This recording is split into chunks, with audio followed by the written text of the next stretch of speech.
Som historik, bývam vo Veľkých Levároch, pracujem v Malackách v jednom múzeu a prvá otázka, čo mi napadla vlastne, keď ma Michal oslovil, som vlastne išiel, čo si povedať, prečo vlastne ja, čo mám ja, tu môžem povedať, som bol taký istý študent ako vy, strávil som tu proste 4 roky tak ako vy. Konal sa to všetko v rámci tohto projektu Exavierovú škola života. Prednášali tu predo mnou mnohí aj spolužiaci, aj teda starší alebo mladší, ktorí sa umiestnili všade možne na školách, potom vlastne spravili doslova kariéru, rôzni advokáti a novinári, riaditeľa banky, ste dokonca mali, myslím, že Marek Tátar bol. Prečo by som vám tu mal teda prednášať? Ja som historik, ktorý proste sedí v práci na zadku, sedí doma na zadku a číta knihy, takže to je všetko. Ale napadlo ma potom iné. Boli tu predo mnou niektorí, a takisto určite aj po mne prídu, aby vám prednášali vlastne o tom, kam sa dostali potom do gymnáziu, čo vyštudovali vlastne, akú prácu robia teraz a podobne. V podstate ide o to, aby vás svojimi rečami povzbudili, aby vás trošku navnadili, by som povedal, aby ste vlastne sa trošku snažili a aby ste vedeli vlastne aj kam všade môžete to dosiahnuť. Ja som tu skôr asi pre tých ďalších ostatných. Nedosiahol som proste žiadnu nejakú kariéru, proste som len vyštudoval školu a vybavená vec, robím iba to, čo mám baví.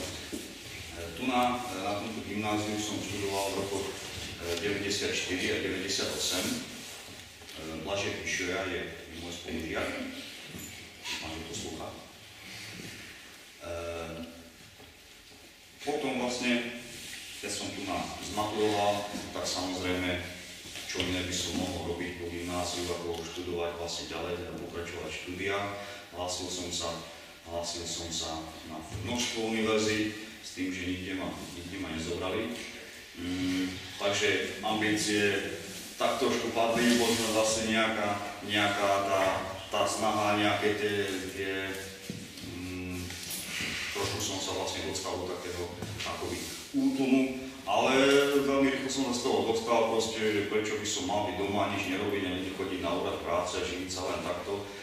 Začalo ma baviť niekedy asi tak v 3. ročníku tu na gymnáziu história, najprv to boli skôr literárne dejiny, ale potom som sa dostal k všetkému možnému inému, samozrejme na čo som iba hľadal. No a tak som chcel študovať históriu, nepodarilo sa to prvý rok, samozrejme prijímačky nasledujúci až do ďalší rok, takže ten rok som musel nejako stráviť. Prihlásil som sa na jednu súkromnú jazykovú školu do Nitry, študoval som tam nemčinu. Ale pomery tam boli také možné všelijaké, takže som to vlastne po prvom semestri nechal. Škola nebola registrovaná, škola prakticky ani neexistovala, to sa vlastne dostalo na verejnosť a potom neskôr. Tak samozrejme s tým som sekol, ale dostal som sa vlastne trošku, získal som takú nejakú prax v nemčine, to bolo intenzívne štúdium, 6 hodín denne vlastne, teda 6 vyučovacích hodín. Bolo to všetko iba po nemecky, o nemčine, takže trošku som získal nejakú prax v jazyku. Ale som to nechal, samozrejme to bol koniec roka, 98, od januára sa potom pracoval, v jednom obchode som proste predával, samozrejme prachy sú treba, stále sú prachy treba, takže nejako som sa musel živiť. Samozrejme, popri tom som ďalej študoval tú myšlienku, že by som chcel študovať na vysokej škole, tu som vlastne stále v sebe živil. Pripravoval som sa na tú históriu ďalej, znova som potom aj ďalší rok si podal prihlášky, tento raz to už boli iba na 2 školy. A dobré na obidve.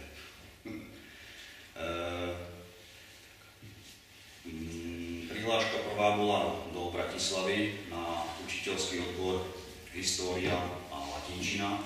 Tu sme mali, neviem, máte tu ešte latinčinu? Učíte sa latinčinu? Škoda. Ale taliančinu máte. No, tak nebavilo.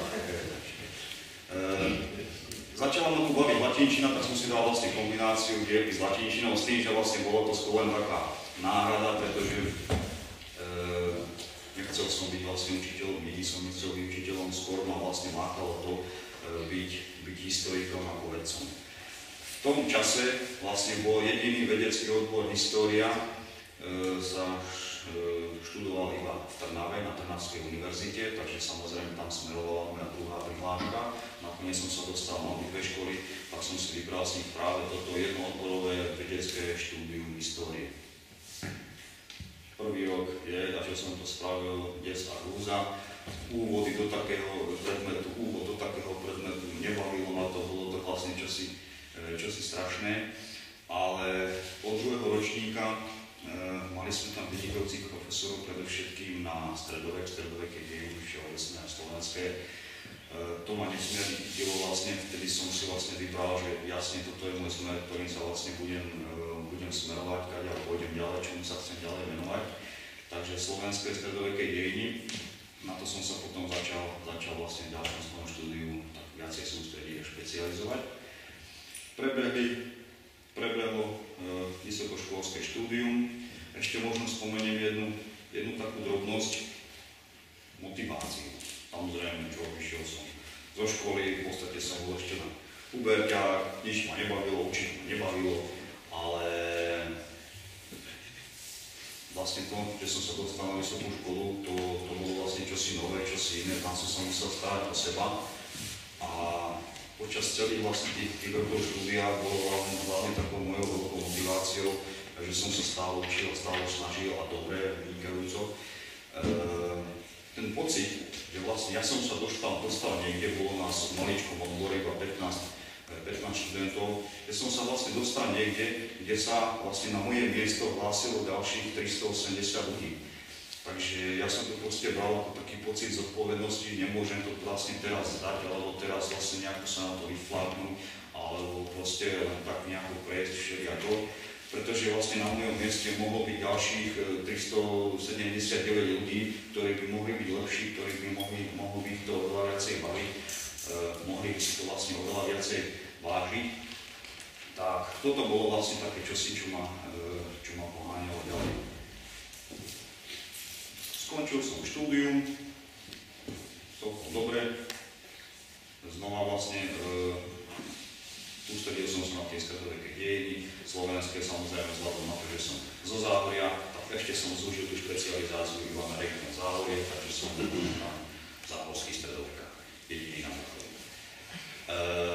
Tomuto som vlastne potom vypracoval aj diplomovú prácu a bolo sa do života, lenže znova v podstate nastala tá istá situácia, viac menej ako po gymnáziu, že bolo treba samozrejme hľadať si prácu, keďže som vyštudoval takýto odbor, ktorý teda nebol nejako vlastne špeciálne atraktívny, nebolo vlastne nejaký dobrý vlastne ako historikov, tak nebolo to jednoduché nájsť si prácu.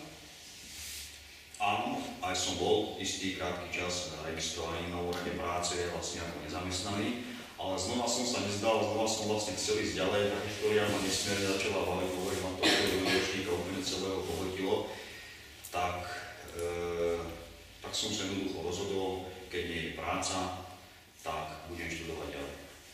Takže znova som sa prihlásil, ešte bola taká sranda, možno taká výkoška, veľmi ma bavili cirkevné dejiny. A bolo to vlastne až také vážne so mnou, že som sa proste rozhodol, keď idem študovať, keď idem ďalej, chcem vyštudovať cirkevné dejiny a keď, tak nie len takto nejako pôjdem proste až do tých najvyšších, tak som sa dokonca rozhodol, že by som chcel absolvovať štúdium cirkevných dejín v Ríme na Gregoriáne. Aj napriek tomu, že som vlastne nejakú taliančinu tu nemal veľmi, a to by som asi mimo záznam mal hovoriť. Taliančinu som nemal rád, to bol vlastne predmet, ktorý ma nebavil a radšej všetko možné iné ako taliančinu. Máme tu taliančinára nejakého? Pani učiteľia? Nie. Nie. Dobre.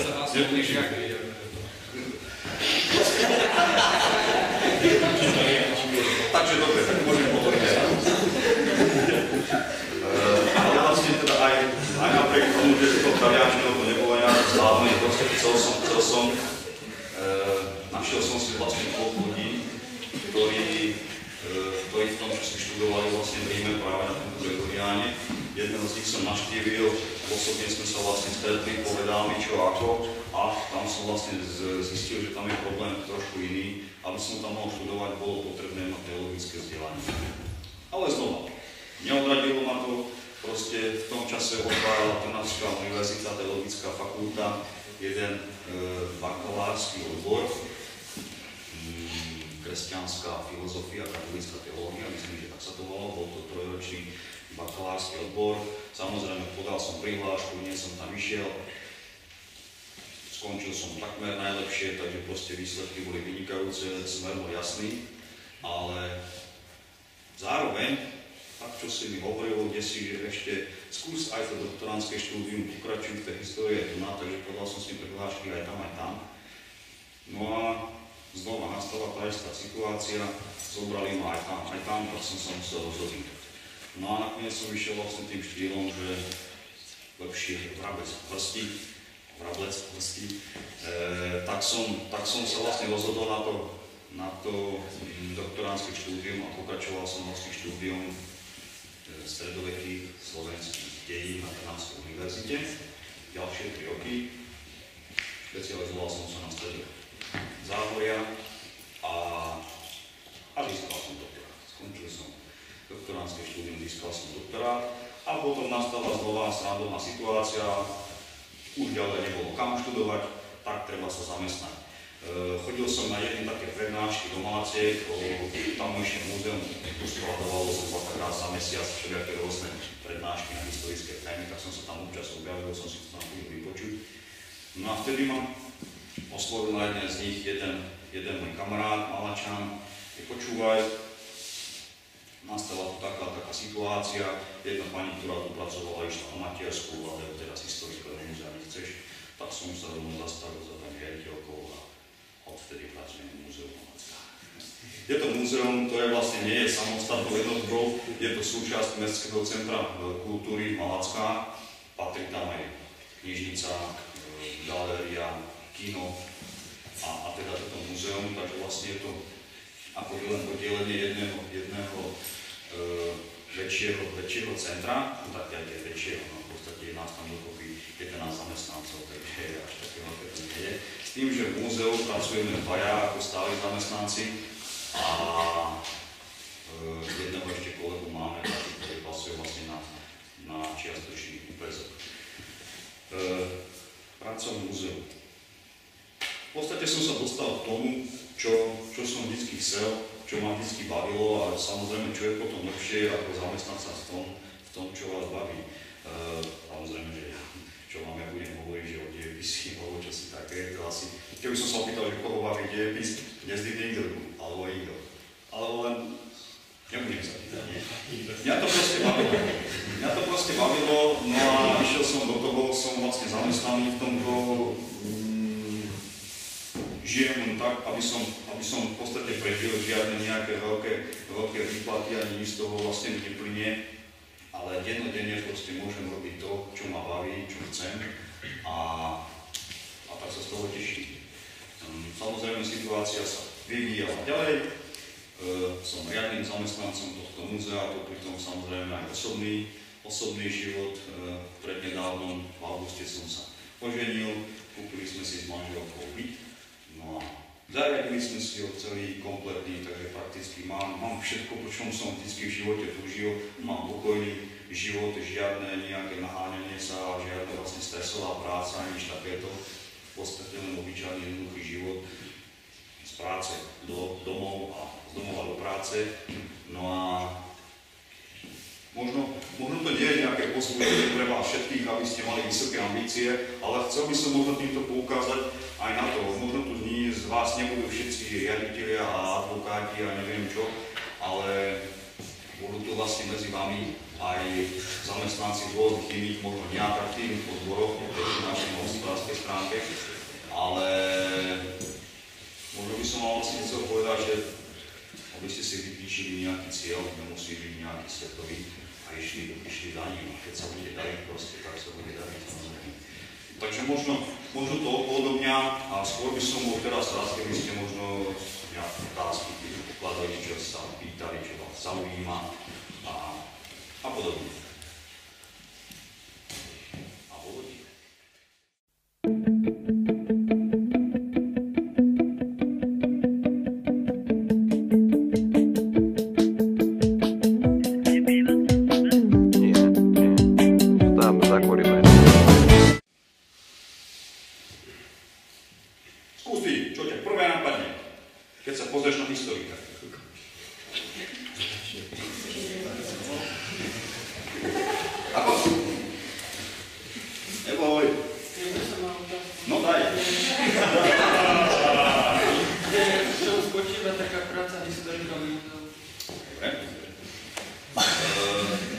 Samozrejme spočiatku to bolo o tom, tiež som tam nebol príliš veľmi spokojný, pretože som tam bol jeden historik, jeden sám. A samozrejme dopyt medzi obyčajnými bežnými ľuďmi, malačami, ktorí len majú záujem vlastne o históriu, ale nemajú nejaké veľké znalosti. Všetko to bolo vlastne iba siahalo vlastne do tej nejakej histórie, ktorá sa ešte pamätá. Čiže proste pár rokov dozadu, nejaké desiatky, možno 50 rokov, 60 rokov dozadu, čo si ešte ľudia, starší ľudia pamätali, tak chodili proste k nám, pýtali sa na to, známili si rôzne informácie a podobne. Takže toto bolo vec, ktorá ma príliš teda nezaujímala, ja som chcel ísť oveľa ďalej do histórie. Preto sa vlastne venujem tomu stredoveku. Pred 2 rokmi došiel k nám kolega, ktorý sa práve sústredí na tieto novšie dejiny Malácie. Ja sa vlastne sústredím na staršie dejiny Malácie. S tým, že povedzme, samozrejme, múzeum základná vec, tak robíme, sprevádzame po našom múzeu, po našej expozícii. Samozrejme, dneska sa všetko digitalizuje, všetko elektronizuje, takže všetky zvierky, vlastne, ktoré máme, sa musia popisovať, nachádzajú sa do určitého elektronického online systému, takého celoeurópskeho. Takže tam vlastne dávame informácie o našich zbierkach, všetko sa to potom hodí. Ďalej potom naša činnosť samozrejme spočíva v zbieraní, čiže chodíme po ľuďoch všelijakých možných starých, mladých, niekto niekde kupuje nejaký nový dom, chce vyhádzať staré veci od tela, tak samozrejme, čo sa dá, čo je zaujímavé z určitého hľadiska. Naše múzeum samozrejme je, každé múzeum je nejakým spôsobom proste zamerané, má určitú vlastne koncepciu, ktorej sa musí držať. My sme vlastne mestské múzeum, ktoré sa zameriava na dejiny Malácie, čiže zaujímavé nás iba tieto veci. No a čiže napríklad takto zbierame rôzne predmety. Pomerne veľkou zbierkou napríklad je zbierka pohľadníc. Čiže, ale nielen pohľadníc, ale aj fotografií. Všeobecne o starých Maláckách. To znamená, dneska sa doba vlastne je veľmi rýchla, všetko sa mení, všetko sa stále predstavuje vlastne a na týchto starých fotografiách vlastne vidíme, ako to vyzeralo kedysi. Čiže my zbierame, my ich triedime, dávajú sa to do určitých kategórií, či už teda tých tematických, alebo potom samozrejme aj chronologických. No a keď znova čo si niekedy potrebujeme, tak sa obrátime týmto smerom. Potom nie sú to len obrazový materiál, je to samozrejme aj všetko možný písomný materiál, čo sa týka Malácie. Chodíme do archívu, tam robíme výskumy obidvaja, či už ja alebo kolega proste máme, zhruba sú to v takých ročných intervaloch, vymyslíme si nejakú tému, hociakú tému z dejín, samozrejme teda dejín Malácie, a túto tému potom počas roka spracovávame v archívoch a v knižniciach a podobne. Čiže výskum, prevádzanie, robíme prednášky, napríklad pre verejnosť každý mesiac vyberieme si znova nejakú rozličnú tému, nájdeme si nejakého človeka, ktorý sa tejto téme rozumí a prednášame vlastne robíme tam prednášky. Spätne potom, následne vlastne sa z týchto prednášok vlastne robí zborník, čiže my si od každého autora vypýtame túto jeho prednášku aj v písomnej podobe a každoročne vždy na konci roka vychádza zborník príspevkov. Raz ročne potom usporadujeme také väčšie podujatie, nejakú konferenciu alebo seminár, a vyberie sa nejaká téma, pozrú sa na to hostia. Takže takto sa venujeme Malacká. Snáď, asi toľko. Momentálne veľmi pomáha napríklad vôbec digitalizácia. Samozrejme, kedysi, keď historici chcel študovať, literatúra v podstate pre profesionálneho historika to je, by som povedal, asi len druhoradá záležitosť. Profesionál musí ísť vlastne do originálnych prameňov, musí čerpať z originálnych prameňov, to znamená ísť do archívov. No a samozrejme cestovať niekde do archívu, stráviť tam celý čas, len počas otváracích hodín a všetko si vypisovať proste ručne, je to mimoriadne pracné. Dneska nám v tomto veľmi pomáha digitalizácia a samozrejme na Slovensku je to ešte len v plienkach, by som povedal, ale vlastne okolité krajiny digitalizujú vlastne svoje archívy, teda digitalizujú svoje zbierky vo veľkom a je to všetko online, takže my si môžeme v podstate z pohodia domova študovať, čo chceme, čo potrebujeme, vyhľadať si niečo, čo nás zaujíma k našej téme, takže to je skvelá pomôcka. Takže tak, proste spracovávame rôzne historické témy. Robím napríklad aj konzultácie. Chodia za nami študenti, či stredoškolskí, či vysokoškolskí, robia nejakú seminárnu prácu alebo nejakú bakalárku, diplomku a podobne. Takže chodia za nami, pýtajú si, či už materiál, či už sa radia vlastne, kde by mohli nejaký materiál vhodný tej svojej téme zohnať, alebo vôbec sa radia o samotnej práci. Takže to je práca historika. Taká najväčšia čísloška zo stredoveku, to, čo sa týka Záhoria? Nemám artikoš. Tak dobre, niečo zaujímavé. Hneď to poviem prečo. Samozrejme, keď napríklad do našej expozície, nášho múzea patria aj krypty pod františkánskym kostolom v Malackách, takže tam tiež vlastne sprevádzame návštevníkov a samozrejme to je než prvá otázka vždy, čo je tu také zaujímavé, ale čo je tu niečo také zvláštne, no moja prvá odpoveď je, že nič. Sústredíme sa vlastne skôr na veci, aby sme, ja by som povedal, dali veci na pravú mieru. Možno asi tak. Je napísané o histórii, keď už zoberieme teda to Záhorie, obrovské množstvo vecí. Množstvo vecí písali obyčajní, bežní ľudia, ktorí sa vlastne len nejakým spôsobom o tú históriu zaoberali. Niečo ich tam zaujímalo, proste tak už sa cítili byť historikmi, popísali.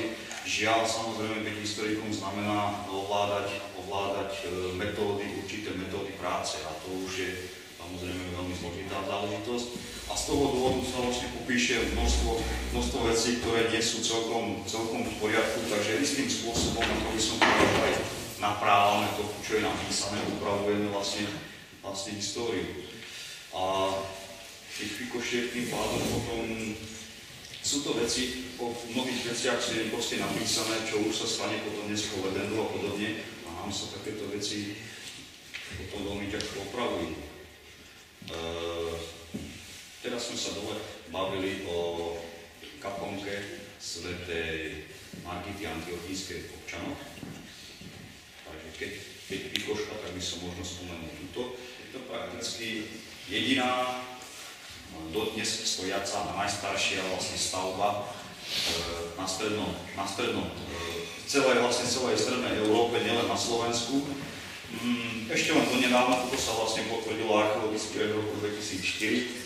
Od tej doby vlastne už sa potvrdili ešte aj ďalšie kostolíky, takže ale proste máme tu čosi, čo síce nie je nejako, ja neviem, nejako pekné, alebo tak na pohľad, je to si ďaleko za dedinou proste schovaná nejaká stavba, ale je to čosi vlastne, čo si pamätá vlastne históriu ešte Veľkomoravskú a svätého Cyrila a Metoda, takže je to čosi vlastne, čo je takým spôsobom zaujímavé.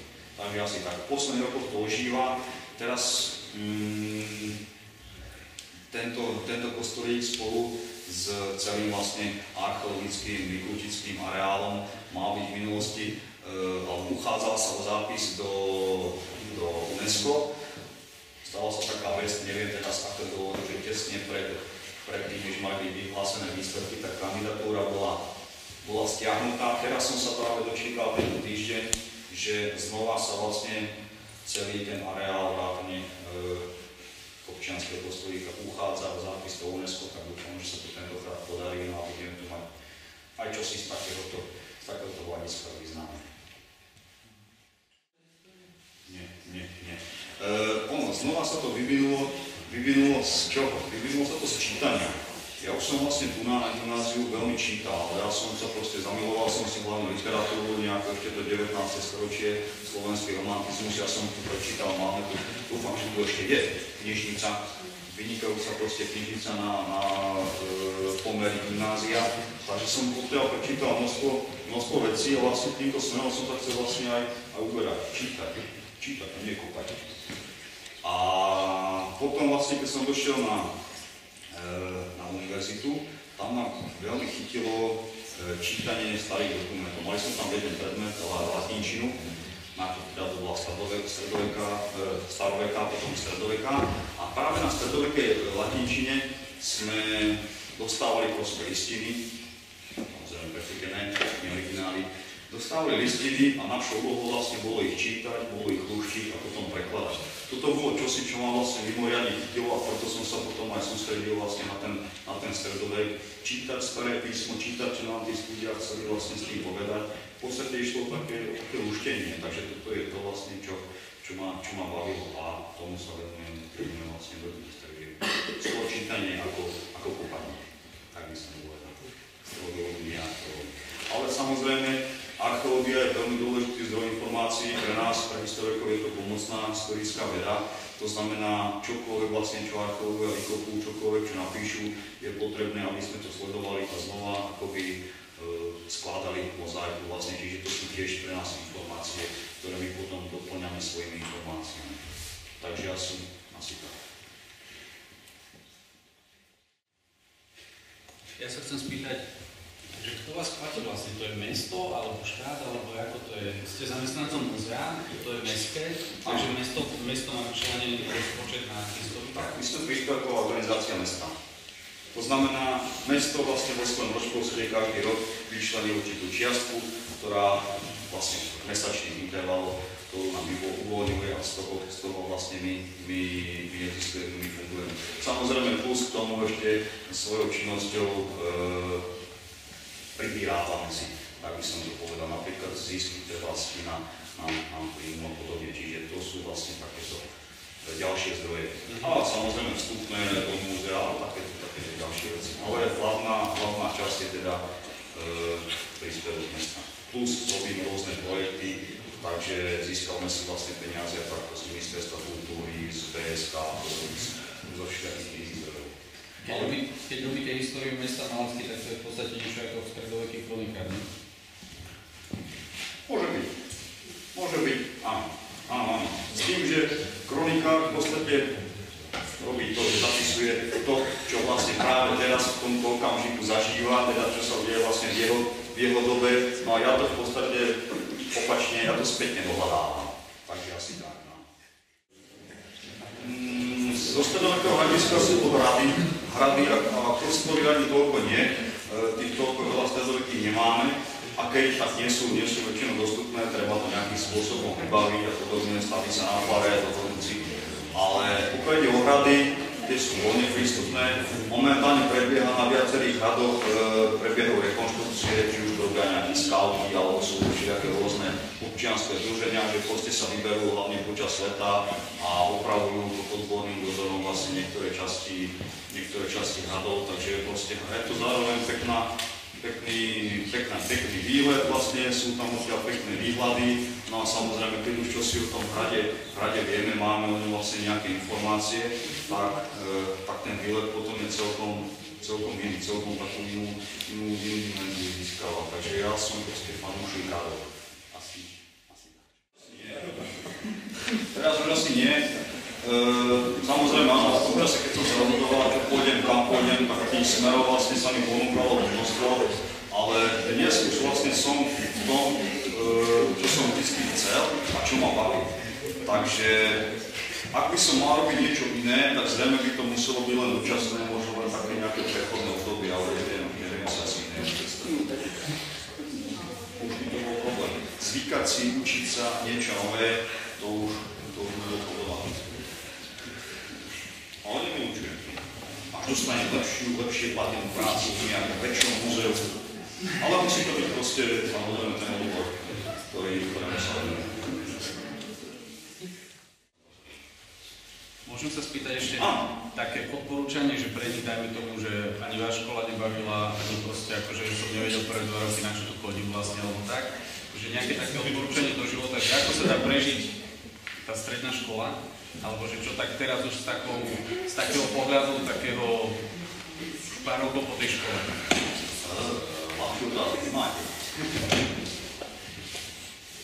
Neviem, ja som sem proste chodil s tým, že som musel proste študovať, tak si museli študovať a hotovo. Ja som si vždy proste svoje povinnosti bral v tom, že je to tak, že to tak proste musí byť. Ja som sa nesnažil byť nejaký, neviem, rebelom alebo tak a robiť čosi iné a nenávidieť vlastne to, čo sa deje. Prečo? Je to takto, bude to na niečo dobré a keď som teda spočúval starších žiakov, spolužiakov odo mňa, samozrejme, až sú odišli do školy, až potom pochopíš, neskôr pochopíš, naozaj, ono to proste príde až neskôr. Teraz sú to hormóny, kúri sa to, neexistuje proste dávať pozor, poslúchať, čo si takéto nie. Pochopíte to až neskôr.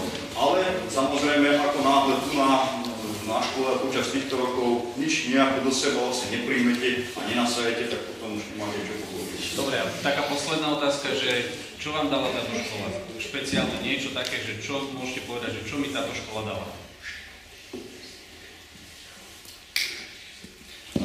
Možno by to bolo paradoxné, síce sa venujem histórii od začiatku, ale samozrejme výchovu. Nie je také vzdelanie o to, čo som sa tu naučil, ale skôr tú salesiánsku výchovu. A s tým súvisiace vlastne, či už sú to prednášky náboženstvo, či už sú to sväté omše, či už sú to, neviem, večerné slovka. To je to, čo vlastne vo mne zostalo, čomu sa vlastne dennodenne stále vraciam a z toho som si vlastne najviac zapamätal.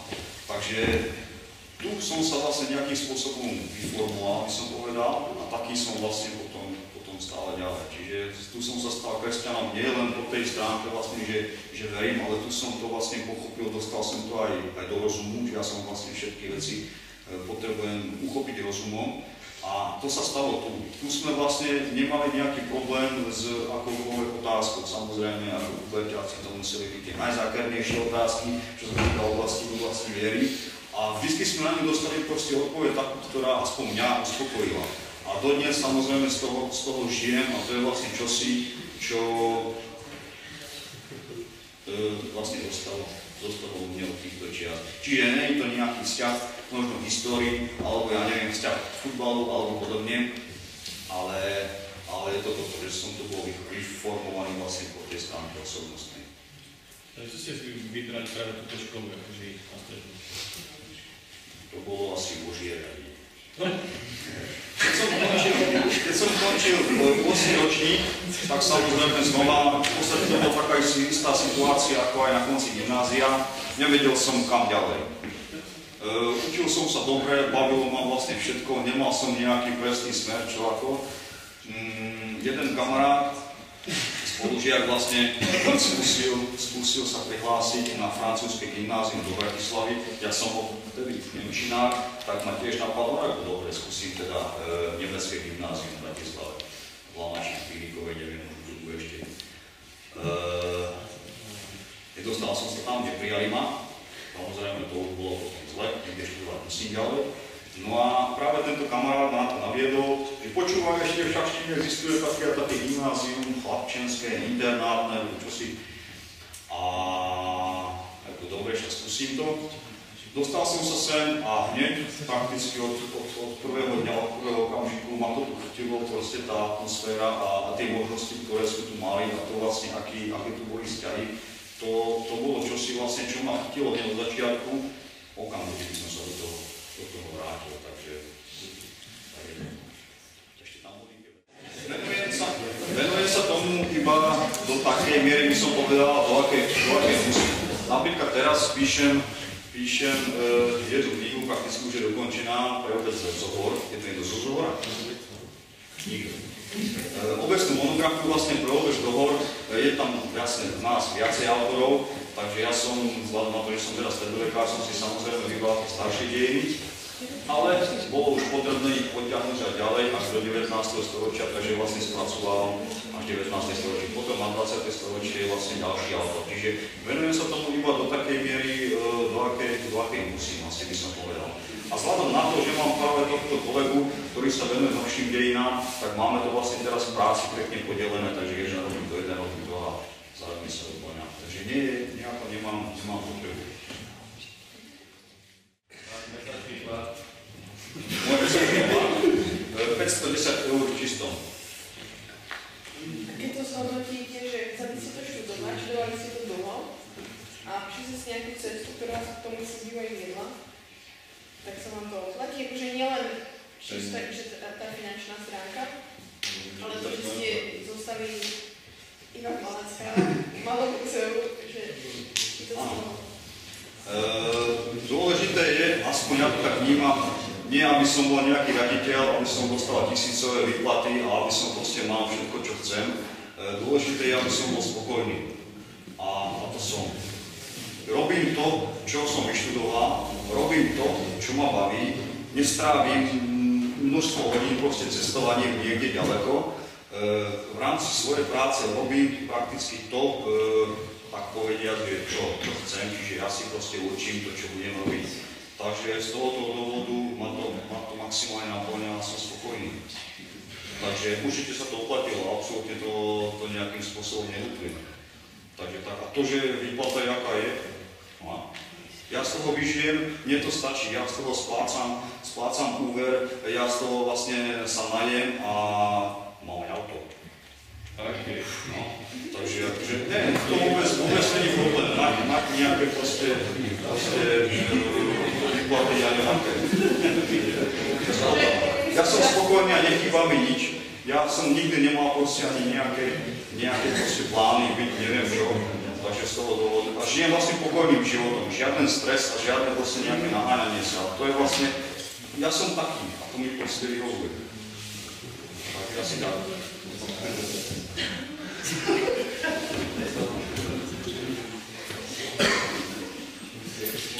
Áno, ešte som to vlastne spomínal aj tým predchádzajúcim, že aj tento projekt Škola života v podstate spočíva asi v tom, aby ste boli nejakým spôsobom povzbudení, aby ste vlastne videli, kam sa všade možné vlastne absolventi tohto gymnázia dostali, čo všetko dosiahli. Ja som tu možno pre tých ostatných, pre tých iných. Nie každý z vás tu bude nejaký advokát a neviem čo, riaditeľ banky a bude mať veľké výplaty, ale sú tu proste aj takí, ktorí sú možno tichí, ktorí proste majú len nejaké tie svoje smery, nemajú proste vysoké ambície a není treba, není ináč. Stačí, ak máme cieľ, ak ho dosiahneme, tak to sa mi zdá, to sa úplne také, že to stačí. A keď ho dosiahneme, tak si určíme nižší cieľ a malý cieľ. Netreba si proste dávať obrovské cieľe, ísť spolu ďalej. No a keď si proste poviem, že ja neviem, napíšem knihu, pretože som teraz jednu dopísal, napíšem ďalšiu, vyberiem si tému, tak sa tomu venujem. Pracujem na tom rok alebo 2 roky a robím to proste poriadne, robím to dôkladne a keď to dokončím, tak som spokojný, poviem si. Dobre, toto som chcel, splnil som cieľ, niekomu sa to páči, ja som spokojný, takže asi tak. A dám si potom ďalší cieľ.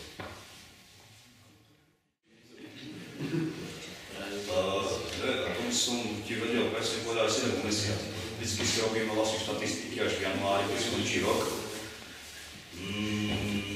Ročná návštevnosť nášho múzea, do toho zahrňame teda ešte aj výstavy, ktoré robíme v inom priestore, máme tam špeciálne ešte na to galériu vyčlenenú. A plus ešte pod našim múzeum patria aj krypty pod františkánskym kostolom v Malackách. Čiže vlastne toto dnesky beriem ako súbornú návštevnosť. Ročne sa to pohybuje okolo takých 8-10 tisíc. nad tým, že keď si to múzeu, tak určite si na tie malovské hrdí a tak ďalej. Ja nie som záhradný, ten región až taký blízky nie, tak čo by si povedal, že čím tie malovské vlastne pre Slovensko sú zaujímavé? Z hľadiska histórie napríklad. Možno by som ešte spomenul čosi ďalej. Nie som ten typ človeka, ktorý je na niečo hrdý, je proste na niečo, ako by som povedal, že nejako zameraný a proste toto ja taký vlastne sa čo sa tak. Ja som levára, nie som malačan, malackého pracujem, samozrejme ten vzťah je určitý, ale sa na druhej strane nemám takýto vzťah nejaký veľký ani tým levárom. Ako historika nemôžem mať takýto vzťah, pretože to by ma veľmi obmedzovalo v mojej práci, z hľadiska interpretácií informácií a podobne. Takže asi tak.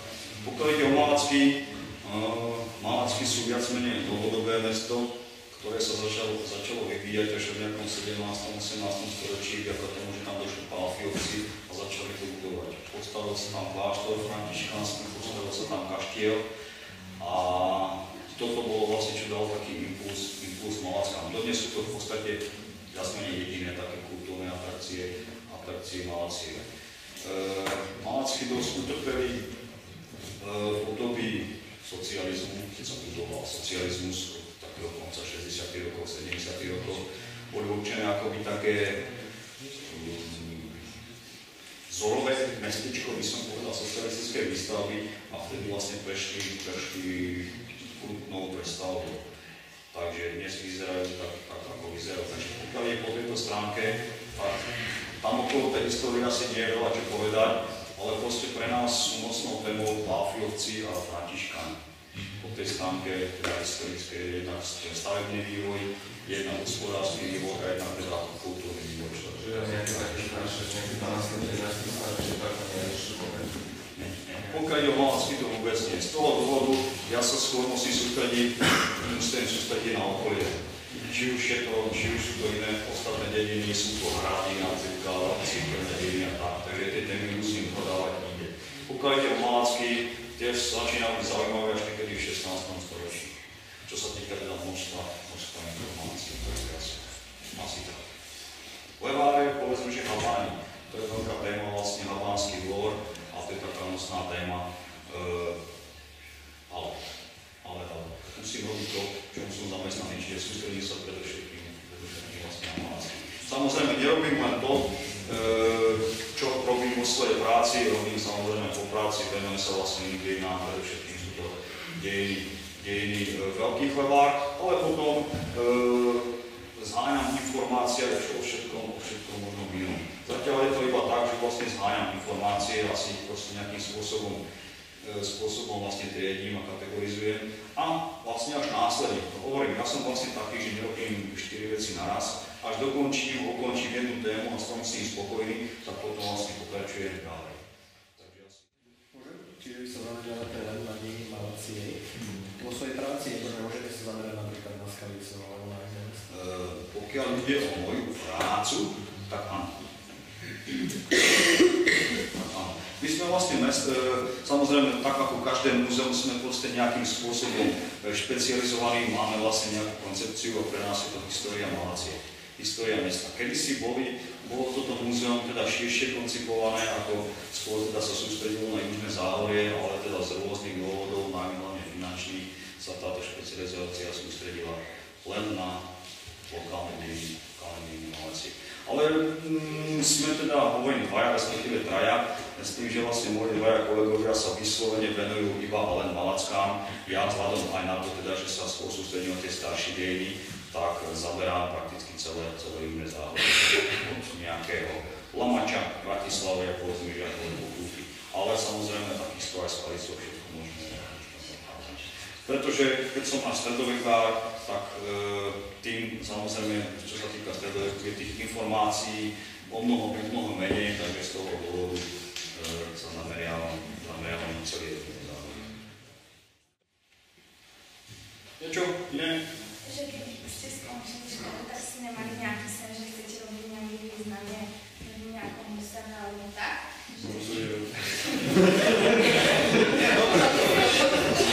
Dobre, správne. Existuje historický ústav. Áno.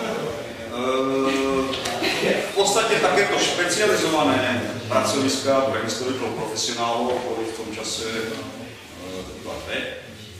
Obidve boli v Bratislave. Samozrejme okrem univerzít, ktoré sa proste univerzity profesori musia teda venovať aj výučbe a ja som teda nikdy nechcel ísť do učenia, do výučby.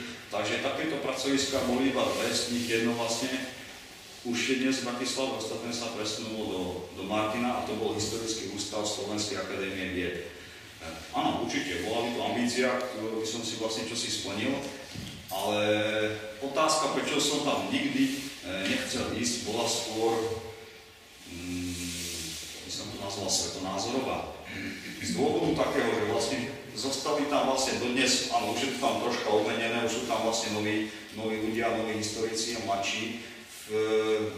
Ešte vlastne donedávna tam boli takmer všetci historici, ktorí boli vychovaní vlastne v starej predchádzajúcej dobe, istým spôsobom vlastne boli vychovaní v tom vlastne duchu socializmu, takto rozmýšľali a takto vlastne písali. A to bolo čosi vlastne, čo som nechcel. Vlastne byť v prostredí, kde by som sa svojím spôsobom vymýkal, bol by som vlastne ako by nebyl iný, tak to bol vlastne taký dôvod, prečo ma to do tohoto historického ústavu nikdy neťahalo. No už dávno som vás kresťan, tak musím si to znášať. Asi tak. Ale robím to, Som sa môžete naučiť žiť. Ako by som bol teraz chcel.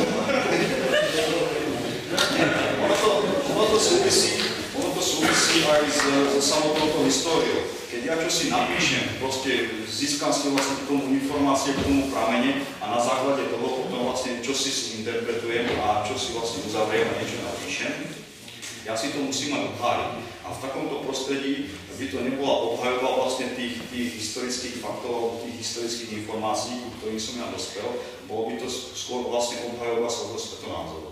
A o to som nemal záujem, ja chcem študovať históriu, venovať sa histórii.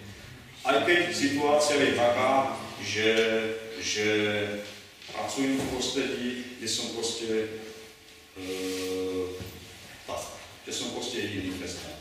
Takže, ale zase neobmedzujem na to nejakým spôsobom vo svojej práci, pretože s nikým vlastne sa nemusím konfrontovať okolo toho, čo pracujem, okolo histórie, takže asi tak. Naučil som sa žiť aj dnes kresťan.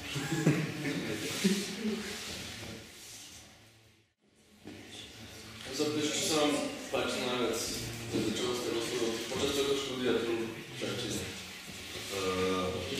Už som vlastne spomenul, keď si povedal, že to bol najprejšie obdobie. Kolektív. A vlastne ja som tu trávil, dnes to proste nemáte, my sme tu vlastne trávili celý týždeň, my sme tu žili. My sme tu boli všetci spolu, bol tu internát, takže sme tu žili hodne v noci a samozrejme tým pádom bol to kolektív, bol to tie zážitky, čo sme tu zažívali. Ja som bol až priam fanatik do futbalu, takže vlastne je to poznať, že? Takže vlastne skončila posledná hodina a prvé, čo bolo, vlastne utekal som sa prezúť a utekal som vlastne na ihrisku, takže to bolo čo som sa veľmi tešil a potom som došiel unavený a mal som študovať na štúdiu. Už to nebola sranda, ale proste tí ľudia, my sme sa stretli ako veľmi dobrý kolektív v rámci triedy a potom vlastne v rámci ostatných tried. Bola tu taká nejaká súdržnosť, nebolo tu nejaká nevraživosť alebo čosi podobné. Dodnes sa stretávame so svojimi spolužiakmi vlastne, tak 2-3 krát ročne sa stretávame, máme takú mini stretávku, nie sme to všetci, zhruba takých 8, 10, 12 a pokecáme, podebatujeme, čo je nové. Proste je to nás, že sme proste kamaráti. Takže asi tak. Keď som išiel potom ďalej, na vysokú školu, to už bolo proste obdobie, kde som sa musel vlastne starať sám o seba. Ja som sa prakticky aj živil, celé štúdium som sa vlastne zarábal, kde sa len dalo, a to už bolo potom, že som bol iba sám na seba, nebolo nejaké kamarátstvo alebo takéto, takže som sa staral sám o seba. To už bolo potom iné. Ale tuto bolo proste najlepšie roky.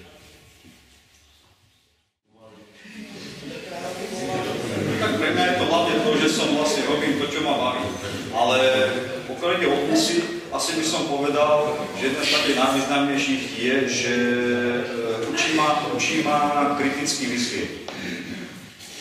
V tom zmysle vlastne, že ja si niekde dohľadám nejakú informáciu, samozrejme je to teraz z ďalekej histórie, a ja si túto informáciu musím preveriť, musím vlastne zistiť, do akej miery je teda hodnoverná, do akej miery sa proste odlišuje od tej skutočnosti, a toto je vlastne v podstate to gro celej histórie, teda že overovanie informácií. A zase na druhej strane sa to potom premieta aj do môjho života normálneho, bežného, súkromného.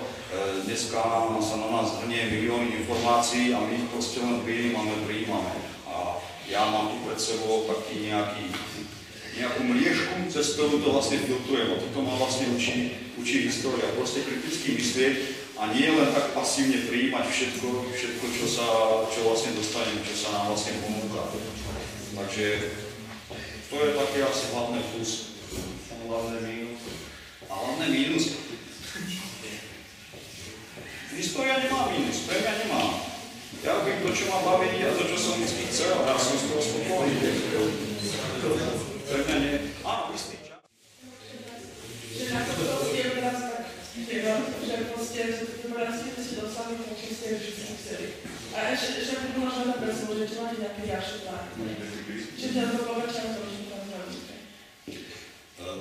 Plány sú proste v tej práci. Napríklad, ja neviem, napíšem knihu. Ja hovorím, ja si tie celé dávam vždy iba také maličké, istým spôsobom, keď dosiahnem, tak si dám zase ďalší cieľ. Momentálne to treba písanie kníh. Jednu som napísal pred pár rokmi, teraz práve v tých dňoch som dopísal ďalšiu. A už popri tom v poslednej dobe vlastne som si zbieral materiál na ďalšiu, predpokladám, že v budúcom roku by mohla ísť ďalšia. To sú proste také maličké ciele, vlastne, ktoré si dávam, a keď ich dosiahnem, keď ich držím proste v ruke, tak sa z toho teším a to ma proste naplňa. Takže takto. Bádať do tej histórii a dávať o nej vlastne, nenechávať si to pre seba, ale dávať vlastne ďalším ľuďom o tom vedieť. Zriadil som si, ja neviem, webovú stránku, taký akýsi nejaký blog, kde proste tiež z toho, čo nazhromaždím, tak to proste dávam tam a mňa to teší. Možno to vlastne niekomu pomôže, možno nejaký študent vypracováva si nejakú prácu, nájde si tú informáciu tam, takže ja mu takto pomôžem. A ja to síce neviem, ale tuším. Ale to mi stačí vlastne na to, aby som sa z toho tešil. A hovorím, keď môžem držať niečo v ruke, či už je to zborníkov, som vydal, neviem, asi 6. A keď vždy proste prinesú mi to stačia, keď si to môžem chytiť do ruky, tak si poviem, že to je to. Ja som spokojný, ja som z toho rád. Ja nepotrebujem nejaké také cieľe, ale proste ísť takto pomalými krokmi. Plány mám ďalšie, co by som ešte chcel všetko možné popísať. Zoznam je dlhý, ale postupne idem raz za radom, krok za krokom a ide to. Takže tak. Čo vstanem, dojdem do práce, chodím do práce buď na 8 alebo na 9. S tým, že nie som teda len čistým zamestnancom muzea. Občas je potrebné vlastne urobiť aj nejakú prácu, ktorá sa týka všeobecne teda Mestského centra kultúry, to sa zaoberá vlastne hlavne kultúrnymi podujatiami. Takže sem tam sa vlastne vyskytne čosi, že musím vlastne pomôcť aj v inej oblasti. No a potom vlastne celý deň sedím pri počítači, či už si prekladám nejaký dokument, nejakú listinu, píšem články, pripravujem alebo organizujem vlastne nejaké tieto prednášky, to znamená odvolávam, zháňam ľudí, ktorí by vlastne na tú nejakú danú tému mohli čosi vedieť, mohli by nám čosi pripraviť, takže ja si v tom toto spočívam. Môj pracovný deň. No to úplne veľmi rýchlo, tých 8 pracovných hodín, to je nič, to sa ani človek nenazdá a už zvoní a musí ísť domov, takže asi tak. Je to celé vlastne sedieť vlastne pri počítači. A so slovníkom a preklady. A tie knižky, tak sú nejaké významné, alebo to máte? Také hľadiska sú významné. Ja píšem veci, samozrejme tak ako každý, aby som priniesol čosi nové. Čo som... Kúpes to neviem, či sú distribuované. Doteraz som napísal, vlastne to sú obecné monografie. Napísal som pre Moravský svätý Ján. tá pravdepodobne už vyprodaná, by som povedal, že nie je asi v predaji. Momentálne som dokončil monografiu pre obec Zohor. Tá vyjde niekedy okolo polovice roka, niekedy v júli. Takže a znova proste, čo bude distribúcii v tých kupectvách, to by som povedal, je to skôr určené iba pre obyvateľov dediny. Ale samozrejme, náklad bude vysoký, takže si to môže kúpiť, kto chce. Takže asi tak. Pokiaľ ide o tieto dejiny vlastne obcí na Záhorí, je to pomerne biedné z toho dôvodu vlastne, že veľa. Sice takmer každá dedina má nejakú svoju monografiu, čo si má napísané, že väčšinou všetko to písali ľudia, ktorí sa, mimo záznam asi by som povedal, viac menej tej histórie ani nerozumeli, v podstate to boli len nejakí nadšenci pre históriu, ktorí si získali nejaké informácie a napísali vlastne z toho knižku. Pre nás týmto potom nastával vlastne taký problém, že je tam popísané množstvo informácií, ktoré nie sú pravdivé, ktoré sú mnohokrát hlúposti, ktoré sú minimálne trošku nejako zle interpretované a podobne. Takže do istej miery by sme to mali dávať aj na pravú mieru jednak na tejto strane. No a zarábate na tom niečo? Áno. Okrem toho, že mám vlastne nejaký ten plat, ktorý normálne dostávam v múzeu, toto sú vlastne ďalšie činnosti, ktoré sú pribiehajú.